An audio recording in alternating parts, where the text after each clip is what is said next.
Today's podcast is about something that I hear quite often when I am coaching university workshops, and it's something that I am very careful to dismantle. And this is a major barrier to writing success as an academic, and it is the teaching versus research dichotomy, right? So it's the teaching versus research mindset. And this mindset goes something like this. There are two kinds of people in the workplace. There are those who care about teaching, and there are those who care about research. That's the mindset that I'm talking about. And those who care about teaching are nicer and morally superior people to those that care about research, who are assholes and self-centered and self-indulgent. So this is the mindset. And I know that you're familiar with this mindset, and you might even have unintentionally internalized that mindset. Why do we have this narrative in the workplace? Now, it depends, of course, on the structure of your workplace.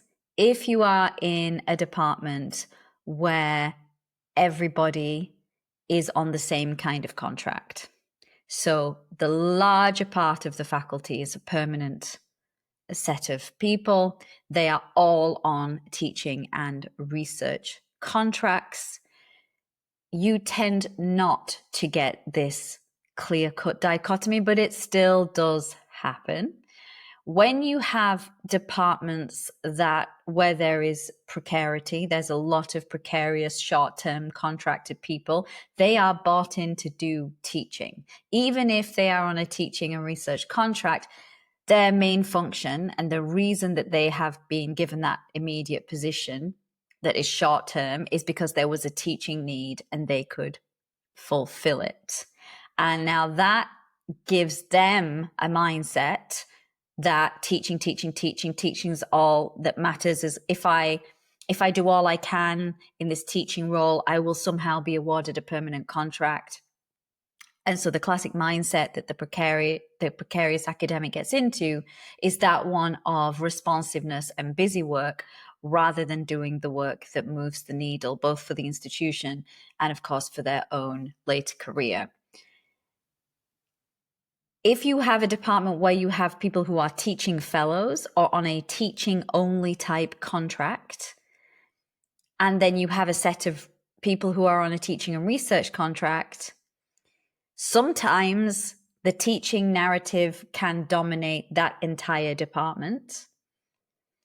And sometimes those people who are on a teaching only contract get into positions of power in relation to teaching, and they organize teaching in a way that nobody has any time to do anything else. Because of course, for them, teaching is 100% of their role.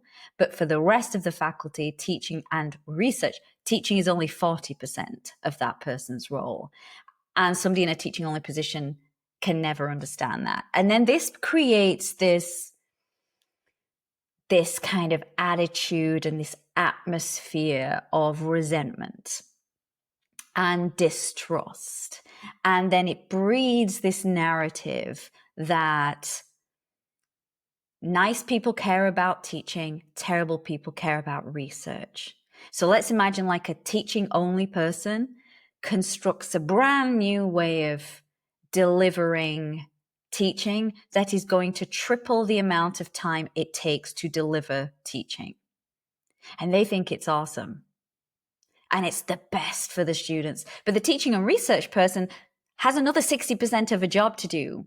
And now the teaching time has tripled, but they still have that other part of their job to do. Of course, they get resentful towards those teaching only colleagues. And I do think that that really breeds this resentment. But also there's just a general idea of people who care about teaching care about students. That's not always the same thing. And that's why I'm treating that differently. And that people who care about research don't care about students. Now, this is the biggest load of bull ever. I can never understand why people buy into this mindset. Although I do understand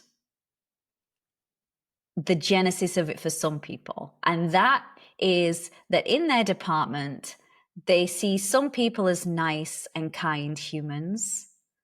And then they see some people as assholes who are never around, the research people, because they're doing their research. And that somehow breeds this split where nice people do the teaching and assholes do the research. And then, of course, when you're trying to construct your academic identity, what do you want to construct yourself as? An asshole or a nice person? And it starts to breed inside of you this internal struggle that, no, I am a nice person. So that means I can't really be into my research, because I know that nice people care about their students, and you can't care about your students and be interested in your research. Of course, that is absolute nonsense. One has to disentangle that mindset and how you've kind of done 1 + 1 + 1 = 100. That's not it. Yes, there might be some research stars inside your department who are assholes. There might be some teaching people who are assholes too. The two are not related. Just because you know some research stars who are assholes and don't care about their students does not mean that that is the definitive condition of somebody who is interested in their research. So I really feel very strongly about absolutely separating out this idea that the morally superior are the ones who care about teaching and thus students, and the morally inferior are ones who care about writing and research and thus don't care about the students. Right? That is just not it. And I wanted to take this moment to tell you about my own kind of teaching thing. I only ever come on here and talk about writing and research because I'm a writing coach and I'm an academic career coach. And how you build an academic career is not through teaching excellence if you're on a teaching and research contract. It is by publication. That's just a fact. Like it, hate it. They don't say publish or perish for no reason. We hate that, but that is the reality.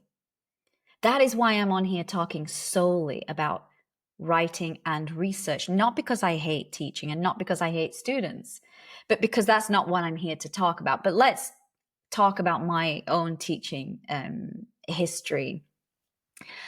I was a person who taught the big, giant first-year cohorts. So the teaching that nobody wants to do. And moreover, I was module leader of that cohort of, let's say, 500 students.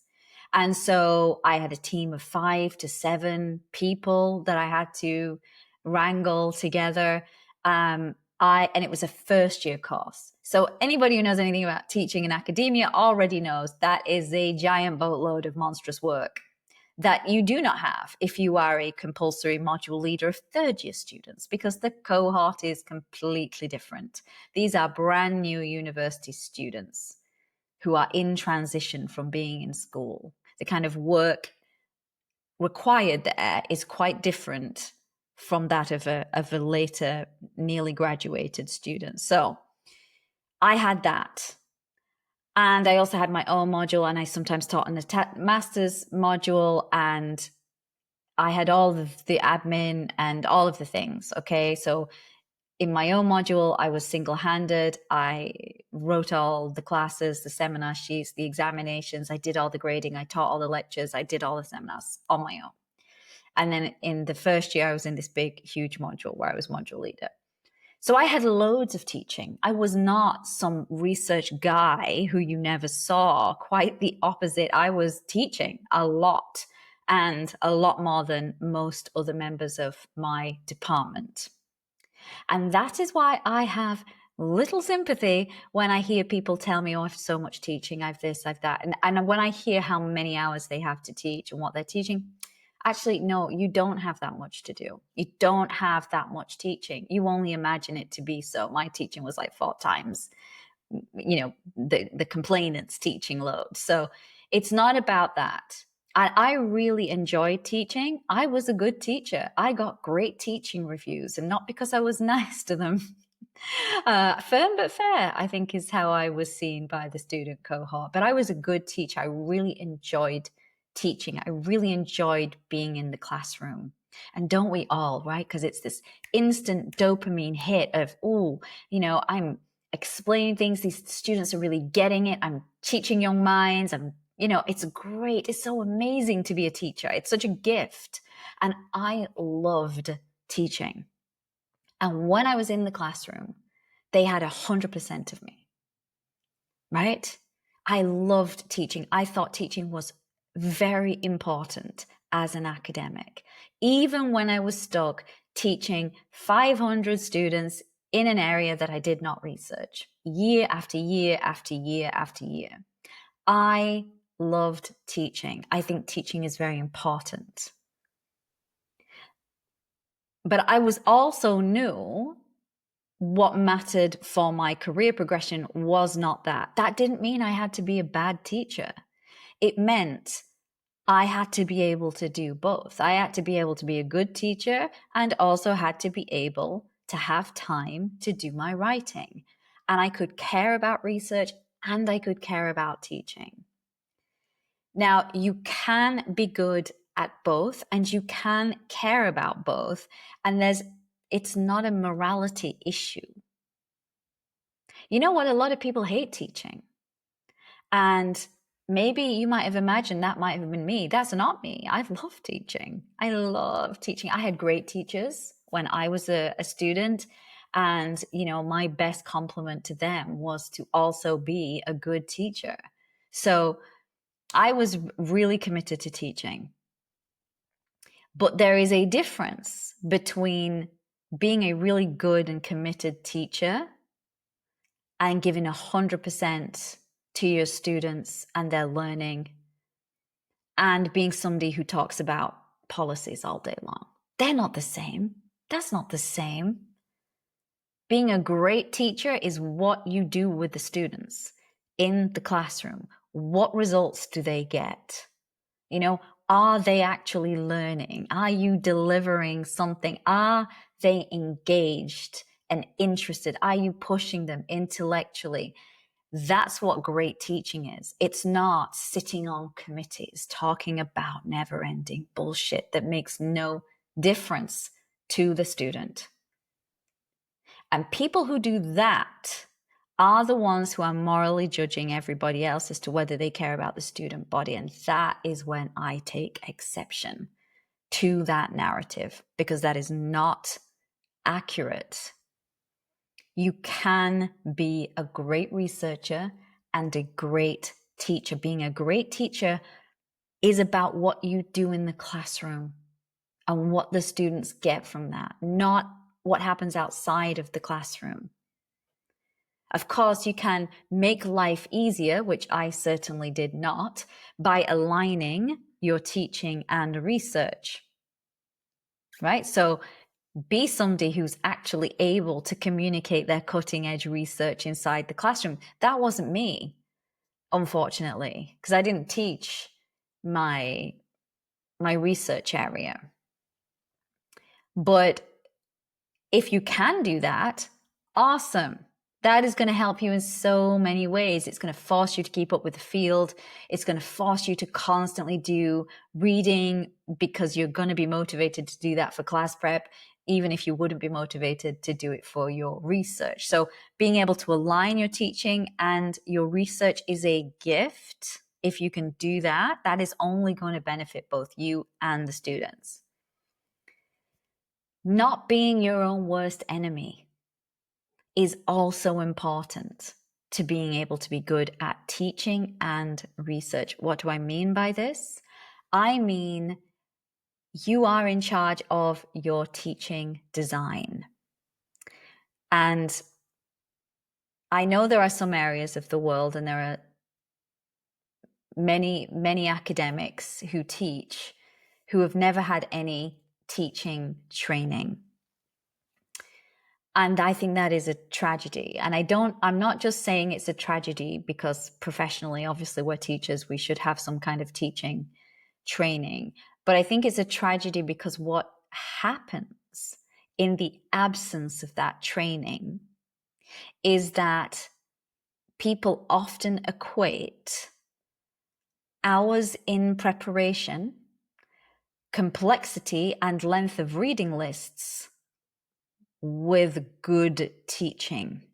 And if you had done any teacher training, you would know that is the absolute opposite of what good teaching is, right? So it all begins with course design and constructive alignment to the assessment. Now, if you are confident in your teaching skills, you don't fall down those bear traps, or at least you shouldn't. So you shouldn't be equating with hours in, your effort in, to quality. That's not what makes a good classroom. That's not what makes a good learning environment. And if you haven't had any teacher training, you're probably going to substitute that training for this idea that the longer you spend preparing and giving and giving and giving to the students, the better the experience they're having. That is a mistake. Research on teaching tells you the very opposite of that. So don't be your own worst enemy. Don't design modules where the bar is set so high, nobody can keep it up, including you. So we're talking about course design, reading lists, classroom activities, assessment design, how you grade, all of these things to do with teaching. You can do them really well and give the maximum benefit to the student and have the maximum time available for your writing, or you can do them really poorly. The students have no benefit and you have no time left to do your writing. So I just want to make sure that you understand good teaching is about knowing what you're doing as a teacher, not how many hours you have put in to preparing for that class so that you can soothe yourself that you're not going to get found out, or no one's going to ask you a question that you can't answer. And again, that's all about you. You're not even now thinking about what is best for the students and how they get the best outcome from that classroom. So, the best teaching advice I can give is take the lens away from you and your imposter syndrome and put the lens back onto the student and the student experience. What are the things that push them intellectually? What are the things that make them think? What are the activities you can design so that they take ownership of their learning? That delivers the best educational outcome for the students. But if you keep hiding behind the how many hours I've prepared is equated to the best educational experience for the student, you're never going to have any time to write, because every class you deliver you're going to reinvent the wheel every time. I can't tell you how many clients I have who have been teaching the same class for 10 years and they are still rereading all the materials the day before they go to teach it. That is insanity. That is insanity. And no wonder you don't have time to write. You shouldn't be doing that. You have said this for 13 years. You ought to have a comprehensive set of notes that you can refresh your memory on. But after 13 years, this is basically stamped into your DNA. You know it. You don't have to keep reading everything all over again like you're a student preparing for the class. You have your degree, remember? So I always feel like over-teaching prep it's part imposter syndrome, it's part moral superiority, But in a way, it's also hiding from the difficult work. It's hiding from doing the reading and the research, which is far more challenging than doing class preparation. And we'll always default to that and feel morally superior inside that preparation work if we are clinging to this teaching versus research, narrative in our mind. So let's think not about teaching versus research, but being good at both and understanding how to be efficient and effective in both domains of our career. It's not about morality, and it's not about you, right? It's about being most effective in both research and writing and teaching, and that they're not in competition. They can actually coexist